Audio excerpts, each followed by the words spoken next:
Bismillahirrahmanirrahim. Assalamualaikum warahmatullahi wabarakatuh. Waalaikumsalam warahmatullahi wabarakatuh. Sebelumnya saya meminta waktu Ibu Elis untuk saya wawancarai terkait implementasi kurikulum Merdeka, khususnya mapel bahasa Inggris. Iya. Ya Bu ya. Langsung saja ya Bu ya. Ya, silakan. Yang pertama tentang lesson plan. Acuan apa yang Ibu gunakan untuk setiap kali menyusun modul ajar? Apakah Ibu menyusun modul ajar setiap kali pertemuan atau dilakukan per tujuan pembelajaran? Ya. Saya biasanya membuat lesson plan itu per satu tema begitu. Per satu tema. Ya, misalkan kalau kelas 10 sekarang sedang naratif, ya itu saya buat. Kemudian naratif itu saya sesuaikan dengan ATP Ya. kan ada 8 ATP ya, kalau misalkan ya ada 8 ATP, kemudian saya bagi, saya buat lesson plan, dan itu langsung setelah perhitungan minggu efektif kan ketemu, misalkan satu tema itu 4 minggu ya, saya buat 4 pertemuan begitu. Jadi per tema. Oh ya Bu. Apakah modul ajar yang Ibu buat mengacu pada kurikulum Merdeka atau menggunakan sumber lain? Jika menggunakan sumber lain, sumber apa saja yang Ibu gunakan dalam menyusun modul ajar selain kurikulum Merdeka? Ya, kalau kurikulumnya tetap kurikulum Merdeka, Mbak. Kalau bukunya kita pakai buku yang dari Kurmer plus tambahan yang lain, karena kadang-kadang memang perlu dijembatani dengan media yang lain begitu ya. Jadi misalkan saya ambil dari YouTube gitu. Kalau yang dari buku misalkan naratif itu kan lebih ke exercise ya. Nah, nanti akan saya tambahkan dengan yang dari YouTube untuk kemudian anak misalkan yang kelas 10 ini mengidentifikasi jenis-jenis teks naratif ya. Ya nanti saya ambilkan link YouTube-nya, kemudian di QR code, dan anak kan beraktivitas dengan temannya men-scan dan nanti mengidentifikasi, oh ini kegiatannya, ini tipenya Bible, ini tipenya fairy tale begitu. Itu sebagai bentuk. Jadi tambahannya itu untuk exercise atau untuk tambah pengalaman buat mereka. Apakah Ibu melibatkan pihak lain dalam proses penyusunan modul ajar? Siapa saja pihak yang biasanya Ibu ikut sertakan dalam penyusunan modul ajar? Kalau saya menyusun modul ajar sih biasanya saya sendiri, tapi kadang juga kita berdiskusi sesama MGMP sekolah gitu, sama guru bahasa Inggris, karena yang di kelas 11 itu kan 2 guru ya Mbak ya. Jadi kita berdiskusi, mensepakati, misalkan kalau kelas 10 ada deskriptifnya tentang place ya, tourist destination, nanti kelas 11-nya about person gitu. Nah, itu kita diskusi dengan MGMP untuk penetapannya, topiknya. Nanti di kelas 11, 12, 11 pun juga demikian. Kemudian yang juga ini lebih pada memperbanyak sih. Kalau memperbanyak kita minta tolong bagian TU untuk membantu. Berarti MGMP-nya lingkup sekolah? Iya, MGMP sekolah, MGMPS namanya. Iya. Lalu untuk pertanyaan selanjutnya, bagaimana prosedur penyusunan modul ajar yang Ibu terapkan? Apakah Ibu mengadaptasi atau membuat sendiri modul ajar yang akan digunakan dalam proses belajar? Kalau modul ajar kita membuat sendiri sih Mbak. Kenapa? Karena saya kan menyesuaikan juga dengan aktivitas di sini ya, maksudnya entah waktunya juga dengan anak-anak, bagaimana membuat semenarik mungkin. Kadang kalau textbook itu kan anak cepat bosan ya, jadi kita variasi dengan yang lain. Exercise-nya juga biasanya saya mengambil, kalau enggak quizzes ya live worksheet gitu yang berbasis media. Berarti Ibu juga menganalisis kebutuhan siswa dulu Bu sebelum membuat modul ajar? Menganalisis kebutuhan ya secara ini sih Mbak, maksudnya saya secara pengamatan aja, maksudnya tidak sampai penelitian enggak ya, cuma mengamati, oh ternyata ketika kita ini Saya biasanya ngomong nggak terlalu banyak ya, biasanya cuma 10 menit, nanti anak yang lebih aktif gitu. Nah kalau terlalu lama biasanya anak cepat bosan juga. Dari situ kemudian saya ambil kesimpulan, oh ternyata kita cukup sebentar aja, kemudian anak mengaplikasikan dalam latihan-latihan begitu. Lalu berkaitan dengan penyusunan modul ajar, apa yang Ibu lakukan agar siswa itu dapat memenuhi CP, capaian pembelajaran dalam bahasa Inggris? Ya kita acuannya ya ke CP sih Mbak, ATP itu ya. Kita buatnya kan tentu berdasarkan itu ya. Kalau Ya ATP udah. itu dulu bahasanya KD bukan Ya KD. KD. Oh iya Bu. Heeh. Lalu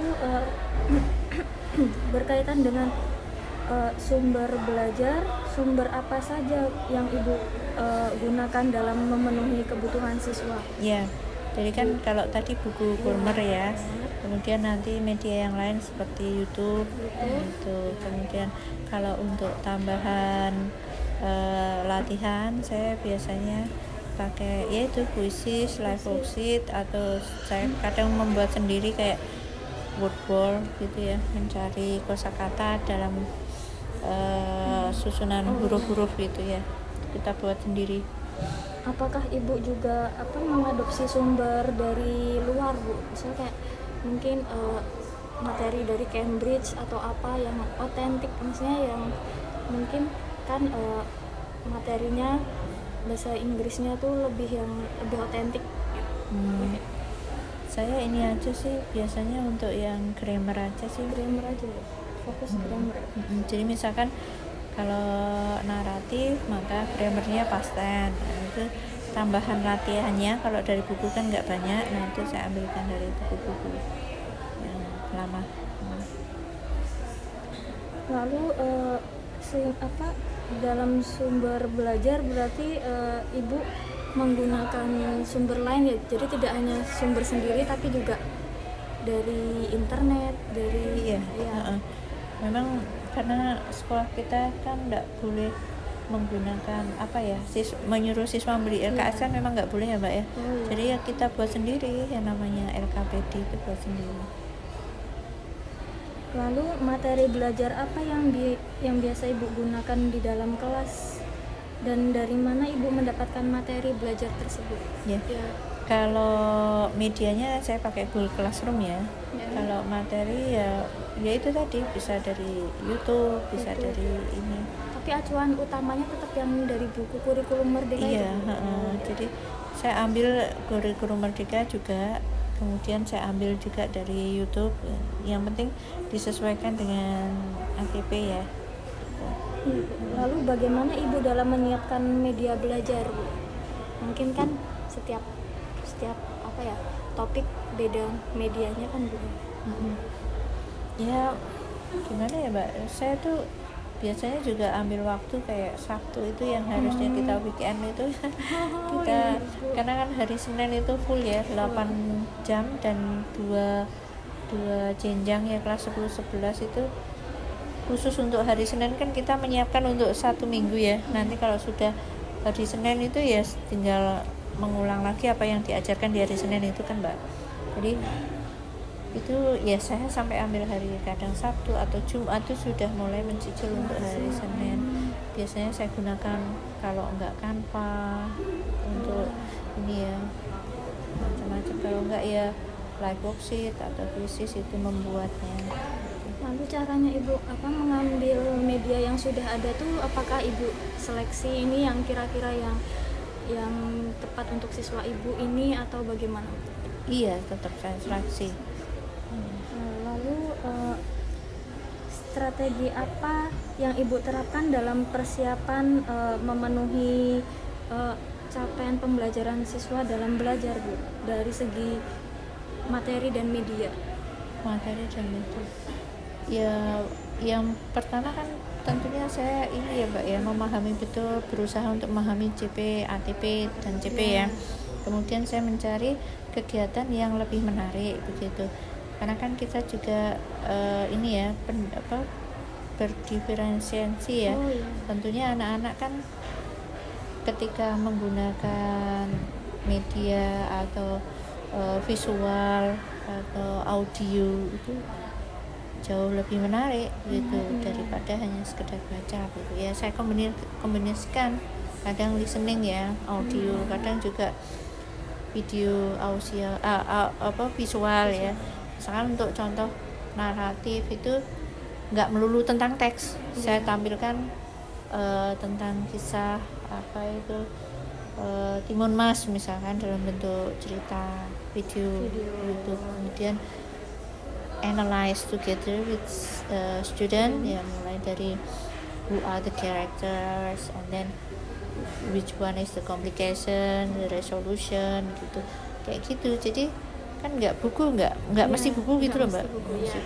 Berarti metode yang biasanya Ibu gunakan dalam pembelajaran itu genre based apa project based apa problem biasanya yang sering Ibu gunakan? Apa ya? Apa saja Mbak tadi? Genre based approach, project based learning atau problem based? Nggak mesti sih, kadang juga project juga ada tertentu ya, misalkan kayak deskriptif itu saya punya projectnya anak-anak membuat vlog gitu. Kelompok membuat vlog, tapi sebelum ke vlog kan tentunya mereka membuat naskahnya dulu, skrip kayak gitu. Kalau naratif ada projectnya storytelling gitu. Berarti tergantung topiknya apa ya Bu ya? Tergantung topiknya. Apakah Ibu menggunakan model pembelajaran yang mengacu kurikulum Merdeka? Model pembelajaran apa yang biasa Ibu terapkan di kelas? Maksudnya gimana ini Mbak? Kayak mungkin yang lebih banyak itu mungkin project apa problem Bu yang lebih banyak diterapkan di kelas? Project sih ya. Project ya Bu ya, kalau ya kurikulum Merdeka. Kan iya, kalau bahasa itu kalau problem gimana ya Mbak ya? Mungkin problem itu kayak sains gitu ya, sains atau sosial gitu kan. Kalau bahasa itu lebih ke project sih. Kalau ini Bu, bagaimana model pembelajaran berdiferensiasi yang akan digunakan untuk proses pembelajaran bahasa Inggris di kelas Bu? Ya, berdiferensiasi ya. Jadi itu tadi kita mengakomodir ya siswa yang yang suka baca juga ada teksnya, yang suka audio juga ada listeningnya, maksudnya bisa lewat listening. Yang tipe yang suka visual juga kita sediakan gitu. Nah nanti kalau misalkan kan ada siswa yang cepat atau lambat, nah yang cepat mengerjakan selesai kita beri tambahan juga. Biasanya live worksheet atau apa gitu, jadi bisa diakses. Jadi nanti dikelompokkan sendiri-sendiri Bu? Enggak dikelompokkan. Jadi misalkan RKPD ya, RKPD-nya anak-anak sudah selesai submit. Ada yang sudah, ada yang belum. Nah, yang sudah itu oke, bagi yang sudah silahkan menuju ke live worksheet ini sambil menunggu temannya, silahkan kerjain seperti itu. Lalu fase pembelajaran yang digunakan apa Bu? Kalau bahasa Inggris fase E atau F ya?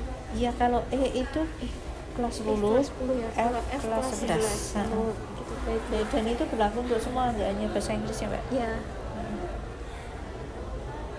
Lalu berkaitan dengan metode, model, dan teknik pembelajaran, apa yang Ibu lakukan dalam mengatasi siswa yang mengalami kesulitan dalam belajar bahasa Inggris? Ya, biasanya saya pada waktu exercise itu saya keliling, kemudian saya tanyakan is there any difficulties kayak gitu ya. Misalkan kalau belum jelas ya saya jelaskan gitu. Jadi memang approach ya. Jadi kalau sedang mengerjakan tugas di situ sambil saya tanyakan. Terkait dengan perencanaan penilaian Bu, bagaimana Ibu dalam menyusun perencanaan penilaian bagi siswa yang mengalami kesulitan belajar bahasa Inggris? Apakah ada perbedaan apa tetap sama Bu? Sama mungkin teman yang lainnya, siswa yang lain? Ya, kalau selama ini untuk formatif itu banyak cara sih Mbak kita lakukan ya, mulai dari kuis ya, kuis itu melalui kuisis atau exercise melalui live worksheet atau juga tugas kelompok ya, atau tugas individu performance begitu sih. Jadi seperti remedi gitu ya Bu? Remedi Bukan, maksudnya berbagai cara pengambilan nilai itu dilakukan gitu. Nanti ketika siswa itu mungkin lemah dalam hal tertentu, nanti saya tetap mempertimbangkan bagaimana tugas yang lain gitu, apakah begitu. menunjang apa enggak begitu. Lalu dengan perencanaan pengayaan Bu untuk siswa dalam belajar bahasa Inggris? Ya itu tadi, kalau pengayaan, kalau yang sudah bagus, sudah selesai, hasilnya maksimal, saya tambahi tugas. Jadi difasilitasi dengan mungkin kuisis. Iya, live worksheet biasanya saya kirim ke Gizi, saya bilang bagi yang sudah gitu. Yang sudah. Kalau yang belum ya, kalau remedi ada juga sih, misalkan yang nilainya memang kurang, saya beri kesempatan yang nilainya di bawah 7, nanti saya beri penugasan lagi. Lalu untuk selanjutnya ya Bu ya, terkait lesson delivery, apa prosedur yang Ibu gunakan dalam melaksanakan proses belajar mengajar di kelas? Gimana Mbak? Prosedurnya mungkin dari pembukaan. Iya, Iya. jadi ada pembukaan, inti dan penutup ya. Iya. Di pembukaan seperti biasa kita siswa menyiapkan siswa, menanyakan kayak siapa yang nggak hadir gitu. Saya nggak absen satu-satu, nggak, biasanya siapa yang nggak hadir ya, itu kemudian kita tanyakan juga apa yang sudah kita lakukan pekan lalu apa begitu. Dan kemudian ketika anak masih belum fokus, saya tambahi dengan game ya. Kemudian ketika sudah selesai, baru kita menuju ke materi inti. Saya hanya menjelaskan nggak lebih dari 10 menit, habis itu lebih banyak exercise, diskusi, dan sebagainya. Dan terakhir penutup kadang juga kita beri kesempatan anak membuat summary, rangkuman gitu ya. Kemudian ya yang terakhir refleksi. Juga masih ada yang mengingatkan untuk apa yang akan kita pelajari pekan depan, atau apakah ada mengingatkan untuk tugasnya jangan lupa seperti itu. Lalu bagaimana Ibu menyampaikan materi belajar di kelas? Materi belajar di Mungkin kelas, dengan ceramah atau dengan presentasi? saya biasanya presentasi bisa dengan Canva, atau cukup saya tampilkan video YouTube. Video YouTube, kemudian kalau sudah selesai baru kita discuss gitu. Kalau misalkan ada yang discuss, ada yang summary, membuat summary. Berarti wajib mengintegrasikan ini ya Bu ya, penggunaan teknologi ya Bu ya. Iya ya, saya Iya, nggak sekarang bisa. ini.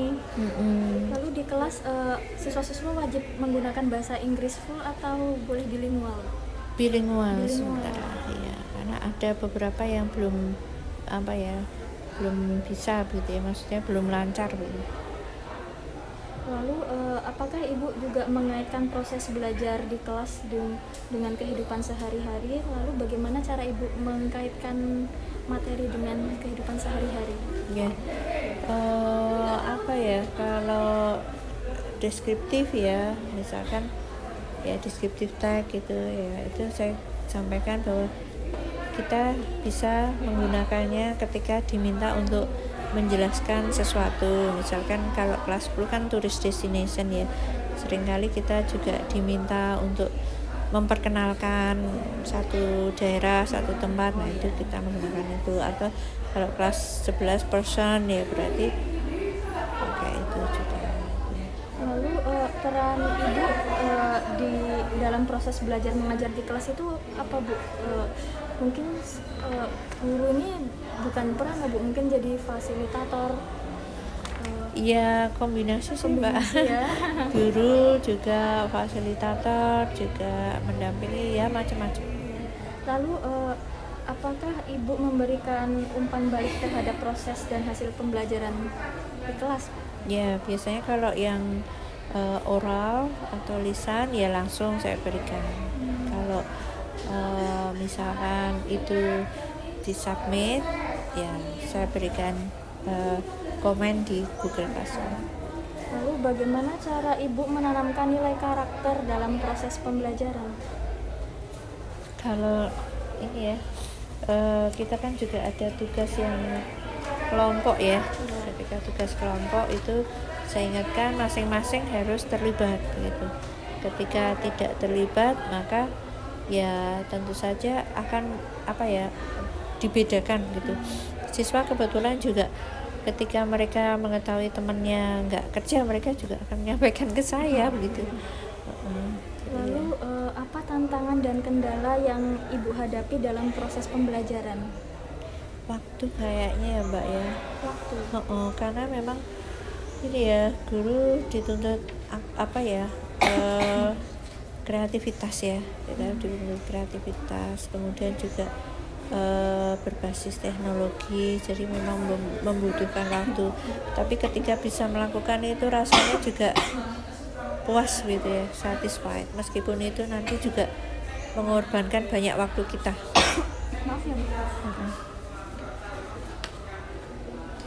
Lalu cara ibu dalam menghadapi tantangan dan kendala yang ibu hadapi bagaimana? Saya mungkin karena belum terbiasa aja ya, mungkin bagaimana kita harus sering membuat LKPD ya, latihan-latihan yang berbasis teknologi, sehingga awal mungkin membutuhkan waktu yang ekstra begitu, tapi nanti lama-kelamaan saya yakin akan terbiasa. Maaf ya Bu ya. Untuk yang terakhir Bu, mengenai assessment,